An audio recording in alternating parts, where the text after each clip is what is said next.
नमस्कार दोस्तों, हमारे यूट्यूब चैनल एग्जाम लर्नर में आपका स्वागत है। दोस्तों, आज के इस वीडियो में हम लोग उत्तर प्रदेश लोक सेवा आयोग द्वारा आयोजित यूपीपीसीएस एग्जाम 2022 जो कि 12 जून 2022 को यह पेपर आयोजित होने वाला है और साथ में जो आर का मेंस होना है उसके लिए भी काफ़ी महत्वपूर्ण है। तो इस वीडियो में हम लोग भारतीय इतिहास के संभावित प्रश्नों का दूसरा पार्ट देखेंगे। इसके पहले पार्ट 1 अपलोड कर दिया गया है, तो जो लोग नहीं देखे हैं चैनल के प्लेलिस्ट में जाके आप वहां से सभी वीडियो को देख सकते हैं। तो वीडियो को लाइक शेयर कर दीजिएगा। चैनल पर पहली बार आए हैं तो चैनल को सब्सक्राइब कर लीजिएगा, साथ में बेल आइकन को प्रेस कर लीजिएगा जिससे आने वाले अगले वीडियो का नोटिफिकेशन आपको पहले मिलता रहे। तो आइए शुरू करते हैं। दोस्तों, अनअकैडमी पे यदि आप यूपीपीएससी या यूपी ट्रिपल एससी किसी भी एग्ज़ाम की आप प्रिपरेशन करना चाहते हैं तो आप अनअकैडमी लर्निंग प्लेटफॉर्म से जुड़ के आप अपनी तैयारी कर सकते हैं। इसके लिए सबसे पहले आपको अनअकैडमी का लर्निंग ऐप इंस्टॉल करना होगा। इंस्टॉल करने के बाद अपने मोबाइल नंबर से आप साइन अप लॉगिन करेंगे। उसके बाद आप अपने गोल को सेलेक्ट करेंगे। गोल यानी कि आप किस एग्ज़ाम की जो है प्रिपरेशन करना चाहते हैं। फिर उसी से रिलेटेड वीडियो आपको जो है सामने देखने को मिलेगा और आप जो है नीचे सब्सक्रिप्शन लेकर जो है आप अपने वीडियो को देख सकते हैं और तैयारी कर सकते हैं। तो इसके लिए जो है आप हमारे यदि आप रेफरल कोड यूज करते हैं एग्जाम लर्नर, रेफरल कोड ये आप यूज करेंगे तो 10% का आपको एडिशनल वहाँ पे डिस्काउंट मिल जाएगा। यानी कि जो भी फीस होगा उनमें आपको 10% का ये एडिशनल आपको उससे डिस्काउंट हो जाएगा। तो ये रेफरल कोड आप यूज कीजिएगा। अनअकैडमी ज्वाइन करने के एडवांटेज आप देख सकते हैं। यूपीपीएससी सब्सक्रिप्शन की कीमत में जो है बहुत जल्द जो है बढ़ेगी। 1 अप्रैल से जो है 10% जो है आपका इंक्रीज़ हो जाएगा। यहाँ पे देख सकते हैं आप। तो 31 मार्च जो है लास्ट डेट है। तो यदि आप सब्सक्रिप्शन लेना चाहते हैं तो आप ले सकते हैं और हमारा रेफरल कोड आप यूज कीजिएगा यहाँ पे एग्जाम लर्नर और आपको 10% वहाँ पे डिस्काउंट भी मिल जाएगा। ऑफर जो है प्राइस अभी जल्द ही यानी कि 31 मार्च तक है, एक्सपायर होने वाला है। यूपी ट्रिपल एससी लिखवाल का अभी जो है बैच शुरू किया गया है। वीडियो का बैच है यूपी पुलिस कांस्टेबल। तो इन सब बैच से जो है आप जुड़ना चाहते हैं तो जुड़ सकते हैं। नीचे डिस्क्रिप्शन में आपको लिंक दे दिया गया है। कॉम्बो ऑफर भी चल रहा है और UPPSC prelims exam GS paper first का जो है टेस्ट सीरीज भी आप ज्वाइन करना चाहते हैं कर सकते हैं। लोअर पीसीएस प्रीलिम एग्जाम का मॉक टेस्ट है, ज्वाइन कर सकते हैं। लेखपाल मॉक टेस्ट है, पुलिस कांस्टेबल मॉक टेस्ट है और जो है यूपी ट्रिपल एससी वीडियो का टेस्ट सीरीज है। तो जो भी बैच कोर्स है आप जुड़ना चाहते हैं जुड़ सकते हैं अनअकैडमी लर्निंग ऐप से और अपनी तैयारी को आप बेहतर कर सकते हैं। और आप जो है टेलीग्राम पे भी अनअकैडमी यूपीपीएससी और यूपी ट्रिपल एससी जो है ज्वाइन कर सकते हैं जिससे आपको जो वहाँ पे डिटेल मिलता रहेगा। तो दोस्तों, आप देख सकते हैं भारतीय इतिहास के जो संभावित प्रश्नों का सीरीज है, दूसरा सीरीज है ये। तो इसमें सबसे पहला है दौराह का युद्ध हुआ था कब। तो दौराह का युद्ध हुआ था आपका 1531-32 ईस्वी में। और नेक्स्ट है कन्नौज का युद्ध कब हुआ था। तो यह 1540 ईस्वी में हुआ था कन्नौज का युद्ध। उसके बाद तीसरा है सामूगढ़ का युद्ध कब हुआ था। तो 1658 ईस्वी में सामूगढ़ का युद्ध हुआ था। चौसा का युद्ध कब हुआ था पूछा जाता है। तो 1539 ईस्वी में चौसा का युद्ध हुआ था। फिर है वीडी सावरकर द्वारा लिखित पुस्तक का नाम क्या है। तो इनके द्वारा जो लिखित पुस्तक है वह the Indian war of independence. RC Majumdar द्वारा रचित पुस्तक कौन सा है। तो द सिपाही mutiny and the revolt of 1857 ये आरसी मजूमदार के द्वारा लिखा गया पुस्तक है। एसबी चौधरी द्वारा लिखित पुस्तक का नाम है civil rebellion in the Indian mutinies 1857 से 59। द ग्रेट रिवेलियन के रचनाकार कौन है। तो Ashok Mehta the great rebellion के रचनाकार हैं। निरुक्त की रचना किसके द्वारा की गई है। तो यास्क ने की है। महाभाष्य रचना किसकी है। तो पतंजलि की है। गार्गी संहिता रचना है तो ये कात्यायन की है। अकबरनामा किसके द्वारा लिखा गया है। तो अबुल फजल का है अकबरनामा।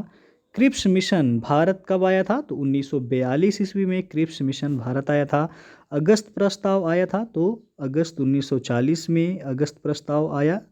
नेहरू रिपोर्ट तैयार की गई थी तो 1928 ईस्वी में नेहरू रिपोर्ट तैयार की गई थी। किसके द्वारा पूछा जाता है। तो मोतीलाल नेहरू के द्वारा नेहरू रिपोर्ट तैयार की गई थी। दोनों महत्वपूर्ण है, सन भी याद रखिएगा 1928। वेवेल योजना आई थी तो 1945 में आया था वेवेल योजना। वह नदी जिसके तट पर स्वामी महावीर को ज्ञान प्राप्त हुआ था तो वह रिजुपालिका नदी के तट पर जो है स्वामी महावीर को ज्ञान की प्राप्ति हुई थी। अकबरनामा का अंग्रेजी में अनुवाद किया था किसने। तो जॉन लेडन और विलियम रस्किन ने बाबरनामा का अंग्रेजी में अनुवाद किया था। बाघ की गुफाएं प्रसिद्ध हैं तो ये चित्रकारी के लिए प्रसिद्ध हैं, बाकी गुफाएं। देवगढ़ प्रसिद्ध है, तो देवगढ़ दशावतार मंदिर के लिए जाना जाता है। ये आपका उत्तर प्रदेश के ललितपुर जिले में है। वल्लभाचार्य प्रणेता थे, तो पुष्टि मार्ग के प्रणेता थे वल्लभाचार्य। रामानुज प्रणेता थे, तो विशिष्टाद्वैत के प्रणेता थे रामानुज। मध्वाचार्य ये किसके प्रणेता थे, तो द्वैतवाद के प्रणेता के नाम से जाने जाते हैं मध्वाचार्य। शंकराचार्य ये कई बार पूछा गया, तो अद्वैतवाद के प्रणेता हैं शंकराचार्य। ये मिलान करने के लिए भी आता है इस तरह के प्रश्न, तो इसे आप याद रखिएगा। अंग्रेजी भाषा का समाचार पत्र बंगाली के संपादक कौन थे, तो सुरेंद्र नाथ बनर्जी ये अंग्रेजी भाषा का समाचार पत्र था बंगाली जिसके संपादक थे। बंगवासी, तो बंगवासी समाचार पत्र के संपादक कौन थे, जोगेंद्र नाथ बोस। वंदे मातरम समाचार पत्र के संपादक कौन थे, तो अरविंद घोष थे।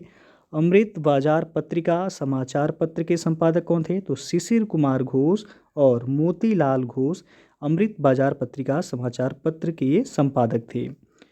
अंग महाजनपद की राजधानी थी, तो चंपा थी। कुल कितने महाजनपद हैं, तो 16 महाजनपद, जिनमें अंग महाजनपद की राजधानी जो थी वह थी चंपा। कुशल महाजनपद की राजधानी थी, तो श्रावस्ती थी। वत्स महाजनपद की राजधानी कौशाम्बी थी। एक क्वेश्चन यहाँ से बनता है वो महाजनपद से कि उत्तर प्रदेश में कुल कितने, जो 16 महाजनपद हैं उनमें उत्तर प्रदेश में कुल कितने महाजनपद थे, तो 8 महाजनपद केवल जो है उत्तर प्रदेश में ही थे। फिर है मत्स्य महाजनपद की राजधानी थी, तो विराटनगर थी। चंदावर का युद्ध हुआ था, तो 1194 ईस्वी में चंदावर का युद्ध हुआ था। तैमूर का आक्रमण कब हुआ था, तो 1398 ईस्वी में तैमूर का आक्रमण हुआ भारत पर। तालीकोटा का युद्ध हुआ था 1565 ईस्वी में। घाघरा का युद्ध हुआ था 1529 ईस्वी में। और वह वंश जिसका शासक बिमकडफिसेस था, तो कुषाण वंश का जो है शासक था बिमकडफिसेस। नेटिव ओपिनियन समाचार पत्र के प्रकाशक थे BN मांडलिक थे। बॉम्बे क्रॉनिकल के प्रकाशक थे, तो फिरोज शाह मेहता थे। इंडियन मिरर के प्रकाशक थे, तो देवेंद्रनाथ टैगोर। भारतीय राष्ट्रीय कांग्रेस की स्थापना हुई थी, तो 1885 ईस्वी में भारतीय राष्ट्रीय कांग्रेस की स्थापना हुई थी जो है बम्बई में। भारतीय जनसंघ की स्थापना हुई थी, तो 1951 ईस्वी में भारतीय जनसंघ की स्थापना हुई। भारतीय साम्यवादी दल की स्थापना कब हुई थी, तो 1925 में। CPI कहा जाता है, तो 1925 में इसकी स्थापना हुई थी। वह स्थान जहां पर दारा सिकोह को दफनाया गया था, तो दिल्ली में दफनाया गया था दारा सिकोह को। अगला देखते हैं वह अधिनियम जिसके तहत ईस्ट इंडिया कंपनी के चाय और चीन के साथ व्यापार छोड़कर भारत के साथ व्यापारिक एकाधिकार समाप्त कर दिया गया था, तो वह है 1813 का चार्टर अधिनियम के तहत। ब्रिटिश वस्तुओं के बहिष्कार को राष्ट्रीय नीति के रूप में कब अपनाया गया, तो 1905 में अपनाया गया था। 1905 जो है आपका बंगाल विभाजन पूछा जाता है कब हुआ था, तो 1905 ईस्वी में। और किसके समय में हुआ था, तो लॉर्ड कर्जन के समय में बंगाल विभाजन हुआ 1905 में। फिर अगला फूट डालो और राज करो की रणनीति अपनाई थी लॉर्ड कर्जन ने ही। फूट डालो और राज करो की नीति अपनाई थी। गदर पार्टी का मुख्यालय सैन फ्रांसिस्को अमेरिका में था। उग्र राष्ट्रवादी नेता थे, तो इनमें बिपिन चंद्र पाल आते हैं, लोकमान्य तिलक आते हैं। उसके बाद लाला लाजपत राय, लाल बाल पाल, तीनों जो है ये उग्र राष्ट्रवादी नेता में आते हैं। द ग्रैंड ओल्ड मैन के नाम से जाने जाते हैं, तो दादा भाई नौरोजी जो है वयो वृद्ध पुरुष के नाम से जाने जाते हैं। द ग्रैंड ओल्ड मैन के नाम से जाने जाते हैं। भारतीय संविधान सभा के अध्यक्ष थे, तो यहाँ पे अस्थाई और अस्थाई नहीं दिया गया, केवल पूछा गया भारतीय संविधान सभा के अध्यक्ष, तो डॉक्टर राजेंद्र प्रसाद। और यदि पूछा था अस्थाई अध्यक्ष कौन थे, तो डॉक्टर सच्चिदानंद सिन्हा। और अस्थाई अध्यक्ष कौन थे, तो डॉक्टर राजेंद्र प्रसाद। स्वतंत्रता का नवगृहित तिरंगा पहली बार लहराया गया था, तो 31 दिसंबर 1929 को स्वतंत्रता का नवगृहित तिरंगा पहली बार जो है वह लहराया गया था। शाहजहां ने शाह बुलंद इकबाल की पदवी दी थी किसको, तो दारा सिकोह को। नैनार कौन थे, तो शैव धर्मानुयायी जो होते थे वह नैनार कहलाते थे। सप्तपर्णी गुफा स्थित है, तो राजगृह में स्थित है, वर्तमान राजगीर के नाम से जाना जाता है और बिहार में है यह। वह राजवंश जिसकी राजधानी द्वार समुद्र थी, तो होयसल वंश की राजधानी जो थी वह द्वार समुद्र थी। गोपथ ब्राह्मण संबंधित हैं, तो अथर्ववेद से संबंधित हैं। महाभारत मूलतः जानी जाती थी, तो जय संहिता के रूप में ये जानी जाती है, कई बार पूछा गया। वह अभिलेख जिससे ज्ञात होता है कि स्कंदगुप्त ने हूणों को पराजित किया था, तो वह भीतरी स्तंभ लेख से यह ज्ञात होता है कि स्कंदगुप्त ने हूणों को पराजित किया था। वल्लभी विश्वविद्यालय कहाँ स्थित है, तो गुजरात में है वल्लभी विश्वविद्यालय। राजा हर्षवर्धन की रचनाएं हैं, तो प्रियदर्शिका है, रत्नावली है और नागानंद है। तो इस तरह से पूछ लिया जाता है कि निम्न में से कौन सी हर्षवर्धन की रचना नहीं है, तो ये 3 दे दिया रहेगा, एक और दे दिया रहेगा। तो प्रियदर्शिका जो है हर्षवर्धन का है, रत्नावली भी है और नागानंद भी है। वह वायसराय जिसके शासनकाल में रॉलेट एक्ट पारित हुआ था, तो लॉर्ड चेम्सफोर्ड के समय में जो है रॉलेट एक्ट पारित हुआ था 1919 में। भारतीय स्वतंत्रता अधिनियम 1947 प्रभावी हुआ था, तो 18 जुलाई 1947 को भारतीय स्वतंत्रता अधिनियम 1947 से प्रभावी हुआ था। चंद्रगुप्त मौर्य ने सेल्यूकस को पराजित किया था, तो 305 ईसा पूर्व में पराजित किया था। द्वितीय बौद्ध संगीत का आयोजन हुआ था, तो वैशाली में हुआ था। कुल 4 बौद्ध संगीत हुए थे, आपको पता होगा। पहला जो हुआ था वह राजगृह में हुआ था, दूसरा वैशाली में, तीसरा पाटलिपुत्र में और चौथा हुआ था कुंडलवन कश्मीर में। तो दूसरा पूछा गया है बौद्ध संगीत का आयोजन हुआ था वैशाली में हुआ था। फिर है गढ़मुक्तेश्वर की मस्जिद की दीवारों पर उत्कीर्णित शिलालेख में स्वयं को खलीफा का सहायक कहा है किसने, तो बलबन ने कहा है। भारत का एकमात्र यहूदी वायसराय कौन था, तो वह था लॉर्ड रीडिंग। ख्वाजा मोइनुद्दीन चिश्ती शिष्य थे, तो ख्वाजा उस्मान हारूनी के ये शिष्य थे। प्रथम गोलमेज सम्मेलन आयोजित किया गया था, तो 1930 में पहला गोलमेज सम्मेलन ब्रिटेन लंदन में आयोजित किया गया था। कुल 3 गोलमेज सम्मेलन हुए थे, पहला 1930 में हुआ था, दूसरा 1931 में और तीसरा गोलमेज सम्मेलन हुआ था 1932 में। अमृतसर में 1919 में भारतीय राष्ट्रीय कांग्रेस अधिवेशन के अध्यक्ष कौन थे, तो मोतीलाल नेहरू अध्यक्ष थे। कानपुर में 1925 में हुए भारतीय राष्ट्रीय कांग्रेस अधिवेशन की अध्यक्ष थीं, तो सरोजनी नायडू थी। ये भी प्रश्न पूछा जाता है कि प्रथम भारतीय राष्ट्रीय कांग्रेस की अध्यक्ष कौन थी, तो सरोजनी नायडू थी, जो कि कानपुर अधिवेशन 1925 में भारतीय राष्ट्रीय कांग्रेस की अध्यक्ष चुनी गई थी। और यदि पूछा है भारतीय राष्ट्रीय कांग्रेस की पहली महिला अध्यक्ष, तब हो जाएंगी एनी बेसेंट। जब उसमें भारतीय जुड़ जाएगा तो सरोजनी नायडू। एनी बेसेंट 1917 में ही भारतीय राष्ट्रीय कांग्रेस की जो है अध्यक्ष चुनी गई थी। फिर है बम्बई में 1934 में हुए भारतीय राष्ट्रीय कांग्रेस अधिवेशन के अध्यक्ष कौन थे, तो डॉक्टर राजेंद्र प्रसाद थे। रामगढ़ 1940 के भारतीय राष्ट्रीय कांग्रेस अधिवेशन के अध्यक्ष कौन थे, तो अबुल कलाम आज़ाद थे। और सबसे लंबे समय तक जो है ये भारतीय राष्ट्रीय कांग्रेस के अध्यक्ष रहे अबुल कलाम आज़ाद, और सबसे कम उम्र में भी एक भारतीय राष्ट्रीय कांग्रेस के अध्यक्ष चुने गए थे।